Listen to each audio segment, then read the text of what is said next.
विदर्भामध्ये सध्या नवतपा म्हणजेच सर्वाधिक उष्णतेच्या 9 दिवसांचा काळ सुरू आहे। नवतपाच्या पहिल्याच दिवशी विदर्भातील 60 शहरांमध्ये तापमान 46 अंशांत पार गेलं होतं आणि त्यामुळे आज तापमान किती उच्चांक गाठतंय याकडे सगळ्यांचंच लक्ष असेल। कडक उन्हाळा अनुभवायचा असेल तर मे महिन्याच्या अखेरीस म्हणजेच नवतपाच्या काळामध्ये विदर्भात यायला हवं। सध्या विदर्भामध्ये सर्वच जिल्ह्यांमध्ये कमाल तापमान जो आहे तो 46 अंशांच्या जवळपास आहे।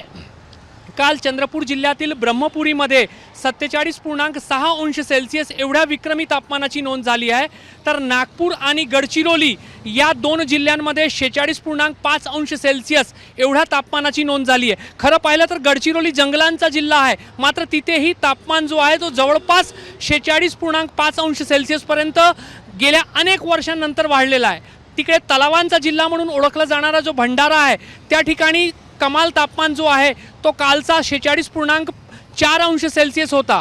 गोंदियामध्ये मोठ्या प्रमाणावर वनक्षेत्र आहे, तिथेही काल कमाल तापमान जो आहे तो 46.1 अंश सेल्सिअस होता। तर वर्धा आणि चंद्रपूर या दोन जिल्ह्याच्या ठिकाणी कमाल तापमान जो आहे तो 46 अंश सेल्सिअस होता। त्यामुळे एकाच दिवशी विदर्भातील 7 शहरांमध्ये तापमान जो आहे तो 46 अंशांच्या वर होता। ब्रह्मपुरीमध्ये तर तो 47.6 अंश सेल्सिअसपर्यंत वाढलेला होता।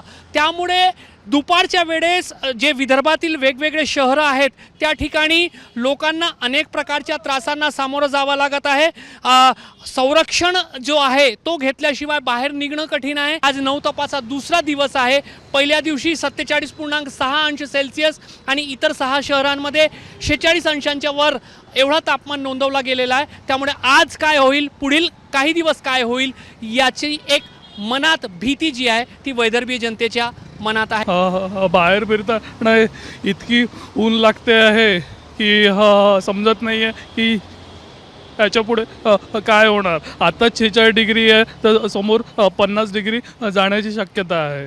त्रास उन्हीत आहे, आता काम करावंच लागणार। ऊन किती आली तरी शेवटी पोटा पाण्यासाठी काम करावंच लागणार। वाशिम जिल्हा आणि नागपूर जिल्हा सेमच आहे असं बघितलं तर 2 डिग्री टेम्परेचर फक्त एका पॉईंटचा फरक पडणार आहे पर्सेंटेजमध्ये। आज नागपुरात कसं जाणवतंय? आज नागपूर एकदम हॉट आहे। कालही 46.5 होतं, आजही तेवढंच टेम्परेचर होण्याची शक्यता आहे। एबीपी माझा, उघडा डोळे बघा नीट।